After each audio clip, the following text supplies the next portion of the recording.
sobat, jumpa lagi melanjutkan kisah Ogo Sosro dan Sapu Inten untuk sobat semua. Kali ini dalam episode Sepercik Bara di Pendopo Banyu Biru. Selamat menikmati. Salam budaya.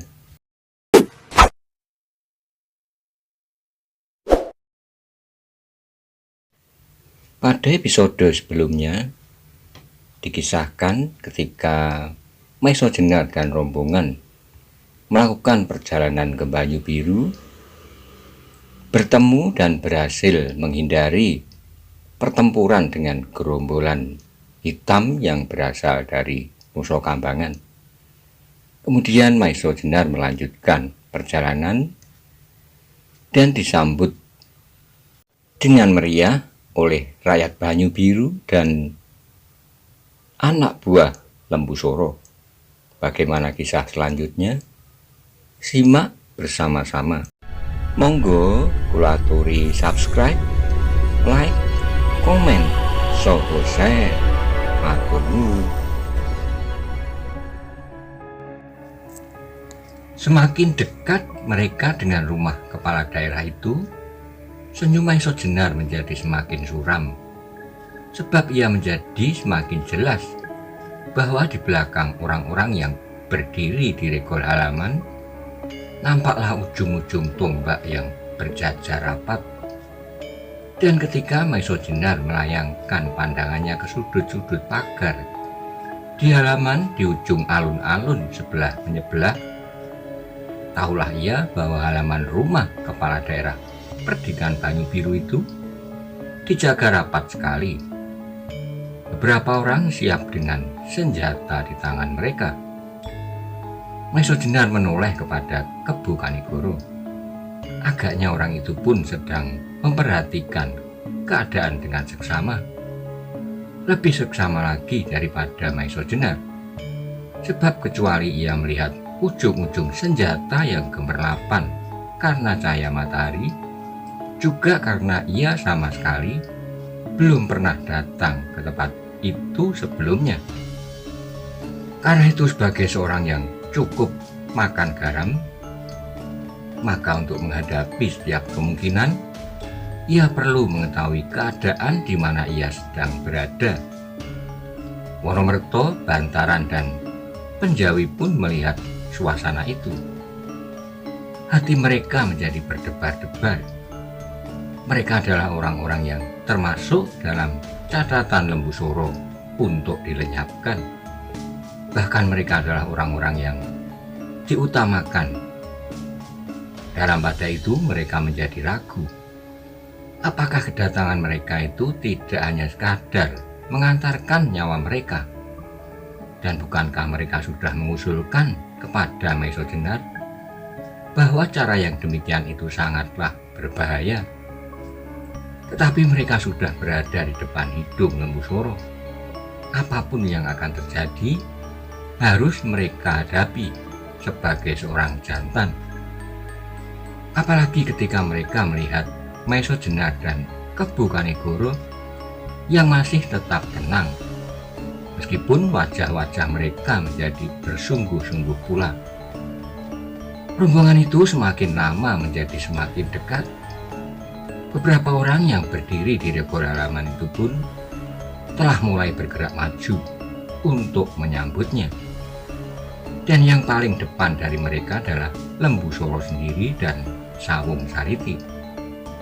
Ketika mereka sudah lebih dekat lagi, segera Maiso Jenar menghentikan kudanya dan langsung meloncat turun diikuti oleh kawan-kawannya.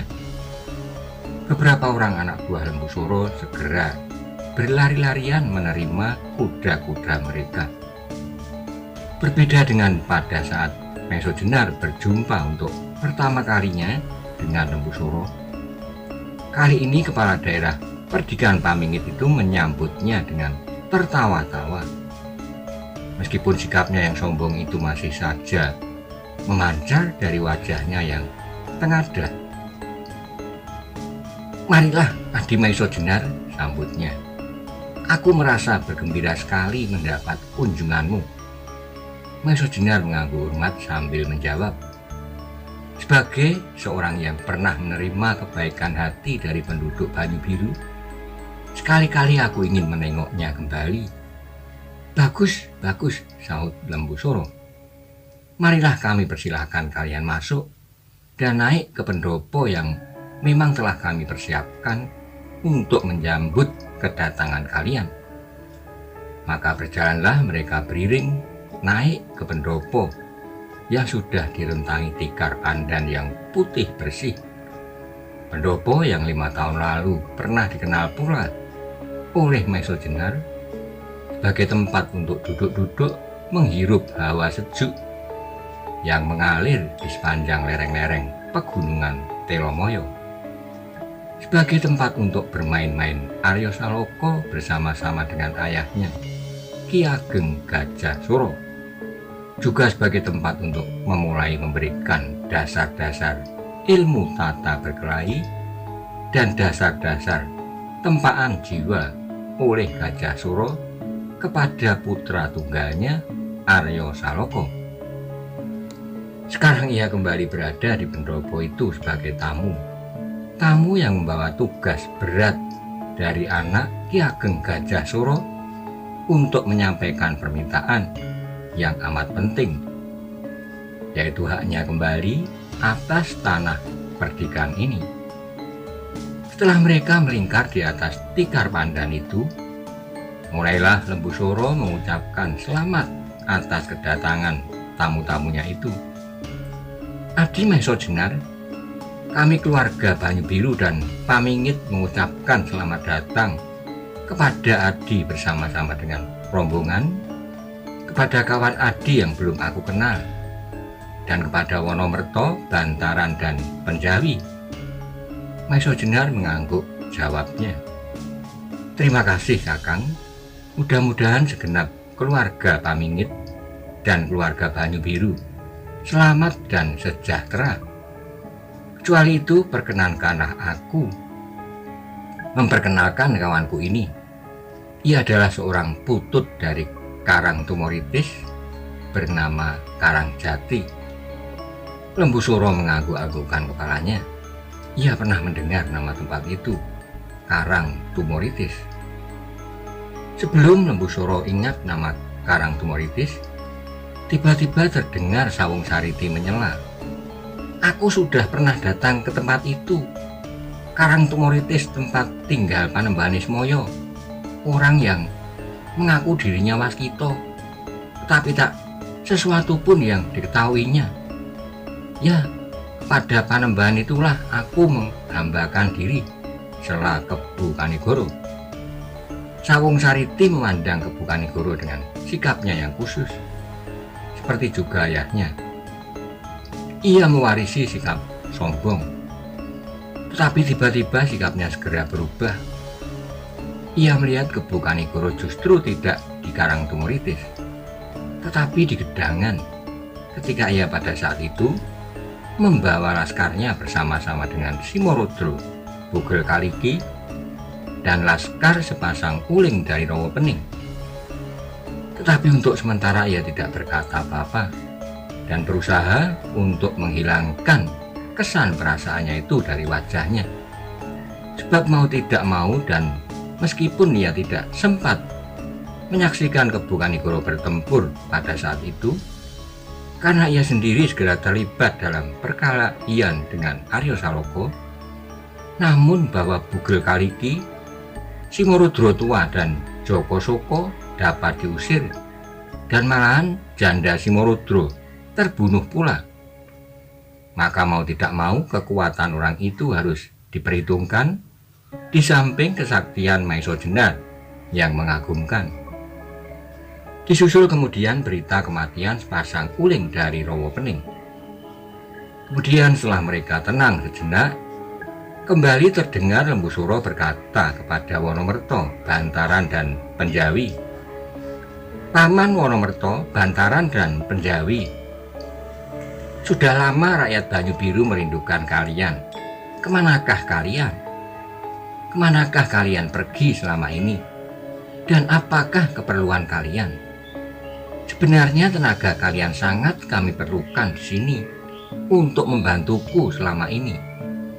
Sambil mengangguk-angguk, Wonomerto menjawab, "Anak Mas Lembu Soro, aku semakin lama semakin menjadi tua. Dan apakah arti hidupku ini bagi Banyu Biru kalau tidak dapat berbuat sesuatu untuknya? Karena itu aku mencoba untuk menemukan putra anak Mas Gajah Soro, Aryo Saloko." Warna merah membersit di wajah Ki Ageng Lembu Soro. Namun segera ia berusaha untuk menenteramkan hatinya. Bahkan kemudian ia bertanya seolah-olah ia sendiri mengharap kehadiran anak itu. "Lalu, apakah usaha Paman Wonomerto berhasil?" "Pangestu Angger, aku berhasil," jawabnya. Lembu Soro menarik napas panjang untuk meredakan debar jantungnya. Kemudian ia berkata pula, "Aku tidak dapat mengerti bagaimana Paman Wonomerto dapat bertemu dengan anak itu." "Mudah saja, Nak Mas," jawab Wonomerto. "Aku pergi ke tempat-tempat yang pernah dikunjungi oleh cucu Sawung Sariti." Sawung Sariti menjadi gelisah. Namun ia adalah anak yang cerdik, secerdik ayahnya. Maka dengan berpura-pura terkejut ia menjawab, "Adakah Eyang Wonomerto pergi ke tempat-tempat yang pernah aku kunjungi?" "Benar, cucu Sawung Sariti," jawab Wonomerto. "Dan menemukan Kakang Aryo Saloko?" Sambil mengangguk puas, Wonomerto menjawab, "Benar, cucu." Tiba-tiba Sawung Sariti menjawab sambil tertawa keras, katanya di sela-sela derai tawanya, "Sayang, Eyang seperti aku juga. Mula-mula terjebak oleh suatu kecurangan yang hampir sempurna. Seorang anak muda yang sebaya dengan aku mengaku bernama Aryo Saloko." Darah Wonomerto tersirat mendengar jawaban itu. Juga Bantaran dan Panjawi, apalagi Meso Jenar dan Kebo Kanigoro. Wajah mereka segera berubah merah dan jantung mereka berdentam seperti guruh yang menggelegak di dalam dada mereka. Bagaimanapun mereka mencoba menahan diri, namun terasa juga tangan-tangan mereka menjadi gemetar karenanya. Tapi sebelum mereka dapat mengatur perasaan mereka, terdengarlah suara Lembu Soro. "Adi Meso Jenar, aku memang pernah mendengar tentang seorang anak muda menamakan dirinya Aryo Saloko. Tetapi aku belum pernah melihatnya. Sebagai seorang paman, aku pasti akan mengenalnya. Meskipun sudah sejak kurang lebih 5 tahun yang lalu tak melihatnya. Aku sejak kanak-kanak tidak akan melupakannya. Namun perlu Adi ketahui bahwa seorang anak muda yang bernama Aryo Saloko itu pernah diketemukan mati terbunuh. Ia kehilangan pusakanya Kiai Banca dan sebuah peniti yang barangkali dari emas, serta timangnya bertetes intan." Sekali lagi sebuah petir seolah-olah meledak di dalam pendopo itu.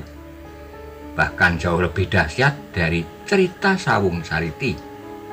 Panjawi yang paling tidak dapat menahan diri dengan tergagap berteriak, "Bohong, semuanya bohong." Lalu suara Panjawi hilang, tersumbat di kerongkongan, seolah-olah berjejal-jejal berebut dahulu, sehingga dengan demikian malah tak sekata pun yang muncul seterusnya. Mendengar kata-kata Panjawi yang terbata-bata itu, Lembu Soro tersenyum, senyum yang sangat menyakitkan hati. Tetapi kemudian ia berkata dengan ramahnya, "Jangan berprasangka yang bukan-bukan, Panjawi. Aku sama sekali tak bermaksud membohongi kalian. Tetapi sebaiknya kalian dapat mempertimbangkan kejadian-kejadian yang pernah berlaku.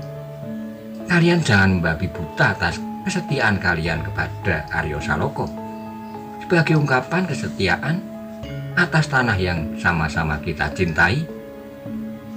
Panjawi bukanlah orang yang dapat banyak bicara. Karena itu semakin banyak yang akan diucapkan, semakin sulit kata-kata itu keluar dari mulutnya. Demikian juga Bantaran yang hanya dapat beringsut-ingsut duduknya dan meraba-raba bulu kerisnya. Wonomerto sendiri menjadi bingung. Ia sama sekali tidak menduga bahwa ia akan mendapat jawaban yang demikian. Sedangkan Maiso Jenar dan Kebo Kanigoro, meskipun menjadi gelisah, mereka masih tetap pada kesadaran yang penuh. Karena itu Maiso Jenar masih dapat berkata las-lasan, Kakang Lembu Suro, apakah yang Kakang katakan itu merupakan pendapat Kakang Lembu Suro? Lembu Suro mengernyitkan keningnya.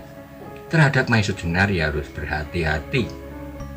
Karena itu ia mempertimbangkan setiap kata-katanya dengan baik. Maka setelah berpikir sejenak ia menjawab, Adi, aku tidak mengatakan demikian, tapi aku wajib mempertimbangkan setiap keadaan, supaya aku tidak meletakkan keputusan yang salah. Maiso Jenar mengangguk-anggukkan kepalanya beberapa kali, lalu katanya meneruskan, baik, kalau demikian bagaimanakah kalau berita tentang kematian yang Kakang dengar itu salah?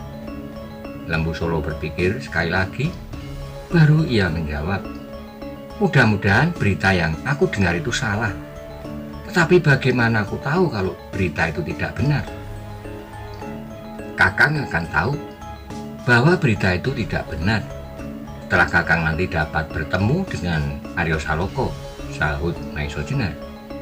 Lembu Suro tersenyum, katanya, bagaimanakah aku dapat percaya bahwa yang datang kemudian itu Aryo Saloko? Ia harus membawa tanda kebesaran Banyu Biru, jawab Maiso Jenar. Dan bukankah Kakang akan dapat mengenal kembali kemenakan Kakang itu? Permainan yang bagus, potong Sawung Sariti. Aku pernah bertemu dengan Paman Maiso Jenar di Gedangan bersama-sama dengan anak muda yang menamakan diri Aryo Saloko, yang membawa tombak yang dinamainya Kyai Banca. Diam! Tiba-tiba terdengar Bantaran membentak. Semua orang terkejut mendengar bentakan itu. Bahkan Bantaran sendiri terkejut. Sawung Sariti sama sekali tidak senang mendengar Bantaran membentaknya. Karena itu ia menjawab tajam, Bantaran, kalau kau membentak aku sekali lagi, aku sobek mulutmu. Tapi kata-kata bentakan itu sudah terucapkan.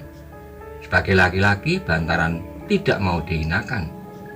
Meskipun ia tahu bahwa Sawung Sariti bukanlah lawannya, tetapi mati atas landasan kesetiaan pada Banyu Biru adalah pengabdian yang didambanya selama ini. Dengan demikian tiba-tiba menengadahkan dadanya sambil berkata, aku akan berbuat sekali, 2 kali, 10 kali, sesuka hatiku. Hampir saja Sawung Sariti meloncat kalau ia tidak ditahan oleh Lembu Suro, yang agaknya kepalanya masih cukup dingin. Namun kata-katanya sangat menyakitkan hati. Sawung Sariti, apakah cukup berharga bagimu untuk menyentuh tubuhnya?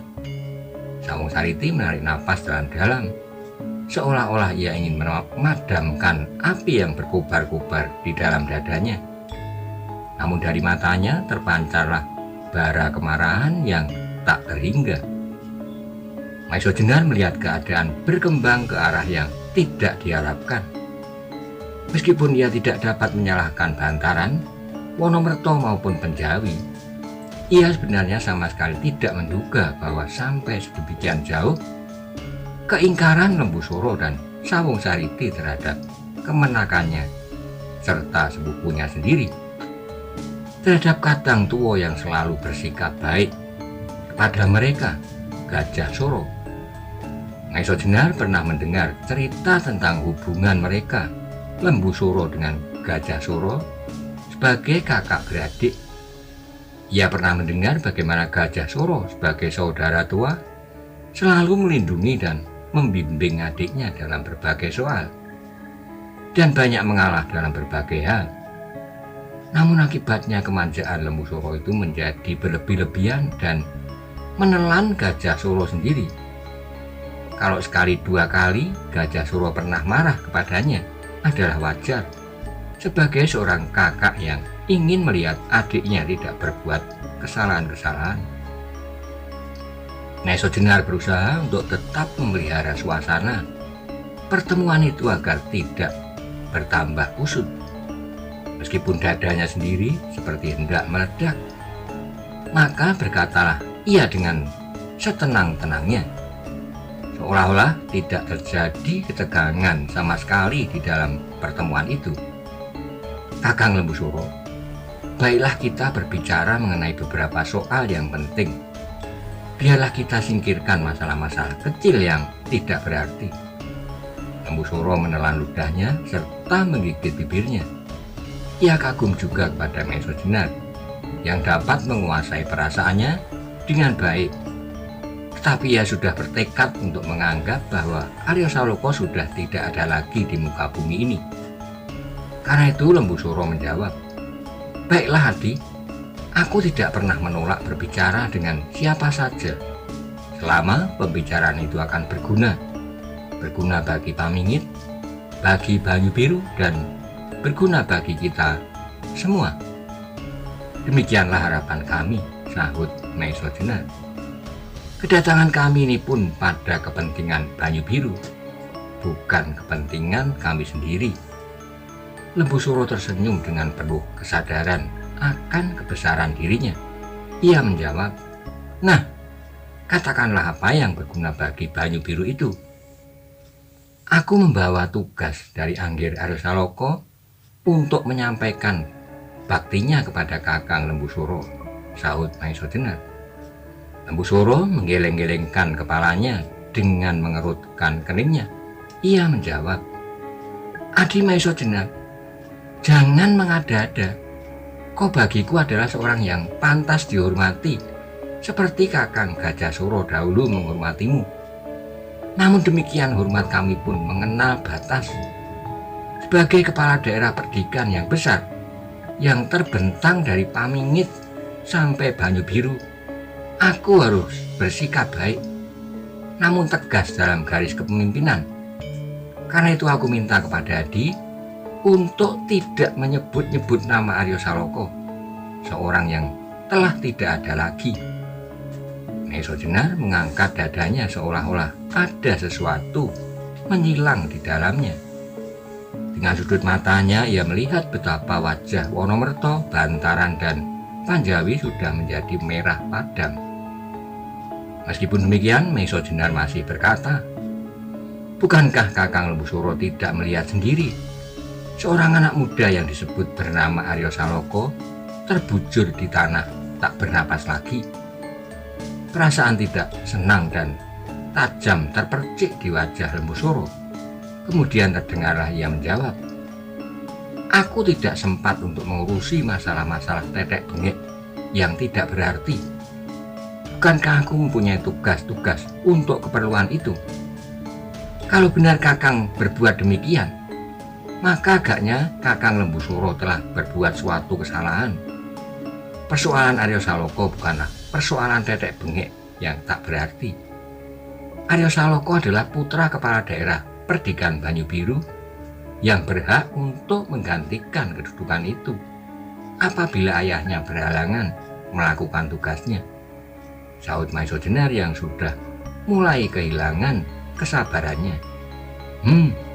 Dengus Lembu Suro. Wajahnya pun telah mulai semburat merah. "Sebenarnya aku tidak ingin mengatakan kepada Adi bahwa aku tidak dapat mempercayaimu. Sejak perjumpaan kita yang pertama-tama, sejak hilangnya pusaka Yai Nogososro dan Yai Sabu Inten dari Banyu Biru." Meretakkan giginya. Namun bagaimanapun juga dengan susah payah ia masih menahan diri dan berkata, "Kakang, aku tidak keberatan terhadap sikapmu kepadaku. Tetapi bagaimanakah seandainya anak muda yang aku namakan Arya Saloka itu mendapat kesaksian dari segenap penduduk daerah perdikan ini, dan mereka menerimanya sebagai Arya Saloka yang sebenarnya?"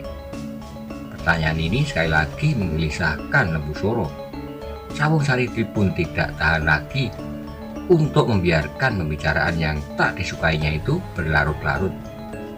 Maka ia kemudian menyela, "Ayah, apa gunanya pembicaraan ini kita layani? Sebaiknya biarlah tamu-tamu kita ini kita persilahkan berdiam diri dengan rendah hati, atau kalau perlu kita terpaksa memaksa mereka dengan cara kita. Maiso Jenar memandang Sawung Sariti dengan sudut matanya. Sekali lagi ia merasa muak melihat wajah itu. Wajah yang tampan dan bersih, namun di belakang wajah itu tersirat kecelicikan hatinya. Tiba-tiba ia teringat kepada Joko Suko dari Nusa Kambangan. "Anggir," kata Maiso Jenar kemudian, "biarlah kami berbicara secara orang tua. Sebaiknya Anggir bermain-main saja di halaman daripada mencampuri urusan ini." Bara yang mulai berkobar di dada Sawung Sariti masih belum padam. Ditambah dengan kata-kata Maiso Jenar yang cukup tajam itu, maka semakin menyalalah hatinya. Tapi sebelum ia menjawab, Lembu Suro telah mendahuluinya. "Adi Maiso Jenar, aku tidak mau membicarakannya lagi. Aku sudah memutuskan untuk menganggap Aryo Saloko telah mati, dan Kakang Gajah Suro pun telah dihukum mati di Demak sebagai akibat dari pengkhianatannya, meskipun aku telah berusaha untuk mencegahnya." "Maaf Kakang," potong Maiso Jenar, "aku datang untuk membicarakannya, bukan untuk sekedar menghadap yang dipertuan di Banyu Biru sekarang." "Cukup," potong Lembu Suro, "tidak ada yang aku bicarakan." Maiso Jenar benar-benar tersinggung karena ditambah dengan perasaan muaknya sejak bertemu dengan orang itu untuk pertama kalinya. Karena itu ia menjawab lantang, "Kalau kau tidak mau berbicara, aku akan berbicara dengan rakyat Banyu Biru dan membuktikan kepada mereka bahwa Aryo Saloko akan berada di tengah-tengah mereka." Mendengar ancaman Maiso Jenar itu, Lembu Suro terperanjat, tetapi kemudian ia pun menjadi marah dan menjawab, "Adi Maiso Jenar, akulah kepala daerah Perdikan ini. Akulah yang berwenang atas rakyat dan daerah ini. Tak seorang pun akan kuperkenankan melanggar wewenangku, apalagi engkau. Ayah Surodipoyono pun tidak." Wonomerto mendengar kata-kata itu dengan dada yang berdentam-dentam. Telinganya serasa tersentuh api. Maka katanya lantang meskipun ia langsung berhadapan dengan bahaya yang dapat saja merenggut jiwanya, "Anak Mas Lembu Suro, akulah yang mula-mula minta kepada anak Mas untuk mengawasi daerah Perdikan ini sepeninggal anak Mas Gajah Suro. Tetapi cerita tentang anak Mas Lembu Suro tak dapat ditutup-tutupi lagi. Cerita tentang hilangnya anak Mas Aryo Saloko yang untung dapat diselamatkan oleh anak Mas Maiso Jenar.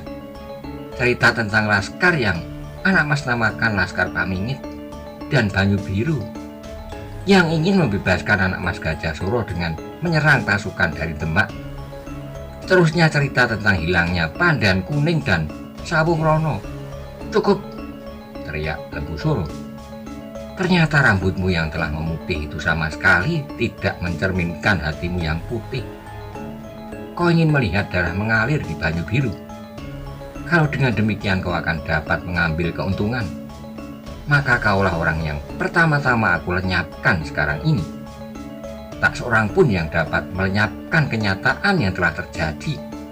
Betapapun orang berusaha menutupi kebenaran dan menghapuskan, namun kebenaran itu tetap akan lenyap," sanggah Wonomerto dengan berani. "Jangan menggurui aku," bentak Lembu Suro. "Aku tahu kau sudah berusia lanjut, tetapi jangan berlagak lebih pandai daripada orang-orang muda. Bagiku tidak ada tempat bagi kalian di Banyu Biru." Maiso Jenar sekali lagi mencoba untuk yang terakhir kalinya menempuh cara yang sebaik-baiknya bagi penyelesaian Banyu Biru. Katanya, "Ki Ageng Lembu Suro, mumpung segala sesuatu belum terlanjur, marilah kita tenangkan hati kita. Berilah aku kesempatan untuk menunjukkan kemauan kami yang sebenarnya, bahwa tak ada artinya pertentangan antara kita sama kita. Biarlah kita cari jalan yang sebaik-baiknya untuk menyelesaikan masalah kita."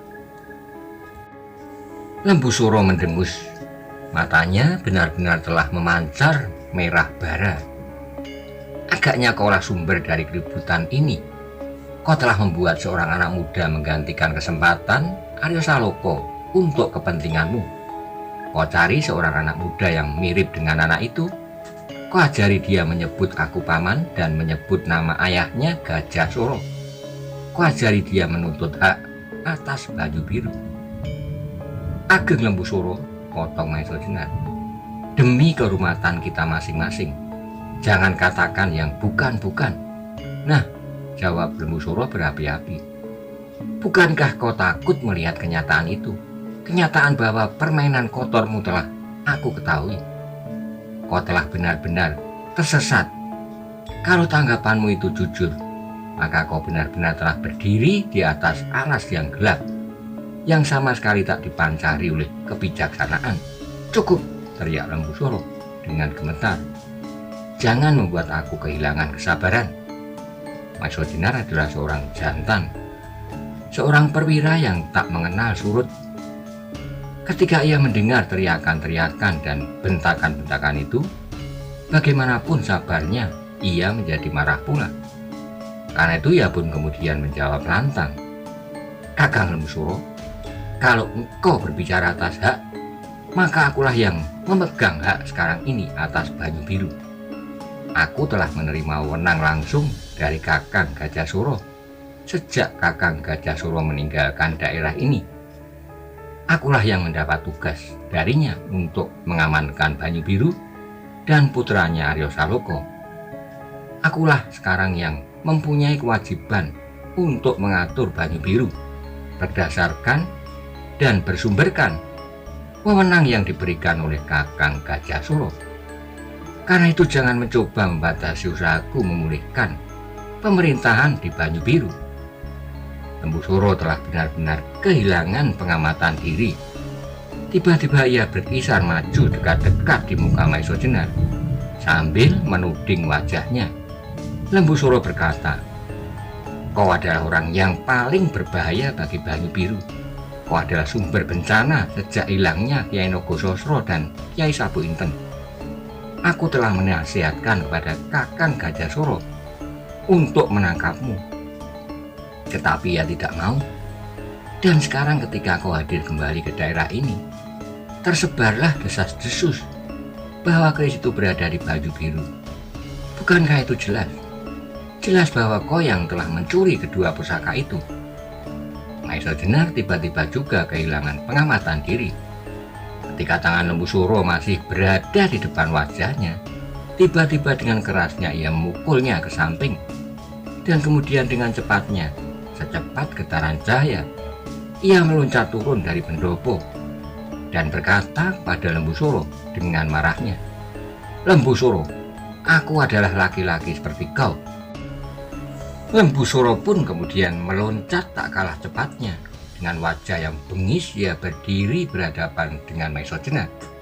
Sementara itu Wonomerto, Bantaran, dan Penjawi pun segera berloncatan dan tiba-tiba mereka sudah bersiap untuk bertempur. Dalam pada itu setiap laskar Banyu Biru dan Pamingit yang berada di halaman itu segera mendesak maju. Dan dalam waktu yang singkat mereka telah mengepung pendopo itu. Apalagi ketika kemudian Lembu Suro berkata lantang kepada mereka, Hai laskar Banyu Biru, selamatkan daerahmu dari orang-orang yang ingin merampas milikmu.